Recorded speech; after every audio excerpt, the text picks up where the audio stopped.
यह है मिशु, एक 8 साल की बहुत ही समझदार और बहादुर लड़की जो हमेशा अपने ही ख्यालों में खोई रहती है। मिशु का सपना है कि वह बड़े होकर एस्ट्रोनॉट बने और अंतरिक्ष की सैर करे। वह हर रात आकाश में तारों को देखती और वहां तक कैसे जाया जाए, बस यही सोचती। ऐसी ही एक रात सोने से पहले मिशु ने आकाश की तरफ देख उसको निहारा और फिर सोने चली गई। उस रात उसने एक अनोखा सपना देखा। अरे, ये मैं कहाँ आ गई? ये तो अंतरिक्ष है। और ये क्या? मैं किसी अजीब से ग्रह पर उतर रही हूँ। वहाँ का वातावरण अलग था, लाल आसमान, लेकिन जमीन चमकीली और पत्थरीली थी। मिशु एक छलांग मारकर उस ग्रह पर उतरी।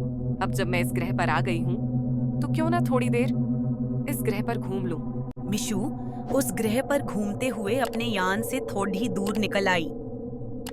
अरे ये क्या? इस ग्रह पर मुझे मेरा वजन तो बिल्कुल महसूस ही नहीं हो रहा है। मैं उड़ पा रही हूँ।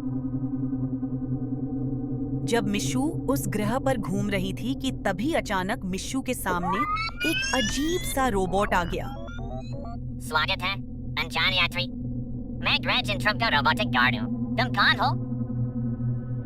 मैं मिशु हूँ, धरती से आई हूँ। तुम कौन हो और ये जगह कौन सी है? मैं रोबोट 137 हूँ। ये ग्रह जेंट्रोप है। यहाँ हम केवल रोबोट ही रहते हैं। यहाँ कोई इंसान पहली बार आया है। वाह, मैं तो सिर्फ सपना देख रही थी और यहाँ सच में आ गई। तुम लोग क्या करते हो यहाँ? हम यहाँ खोज और निर्माण करते हैं, लेकिन हम इंसानों के बारे में ज्यादा नहीं जानते। तुम हमें अपने ग्रह के बारे में बताओ। मिशु ने रोबोट को पृथ्वी के बारे में बताया, कैसे लोग रहते हैं, क्या खाते हैं और वहाँ के त्योहारों के बारे में। रोबोट ने उसकी बातें ध्यान से सुनी और फिर बोला, तुम्हारी बातें बहुत रोचक हैं।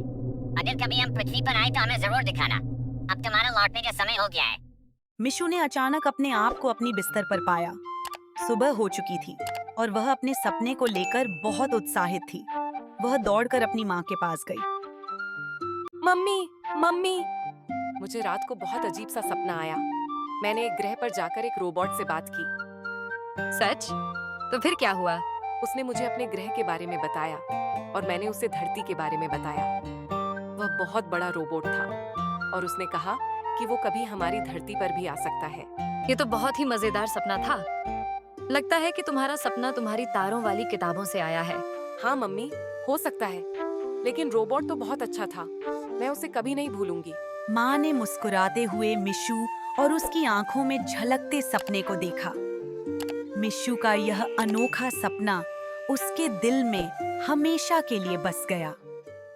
Please like, share and subscribe to my channel.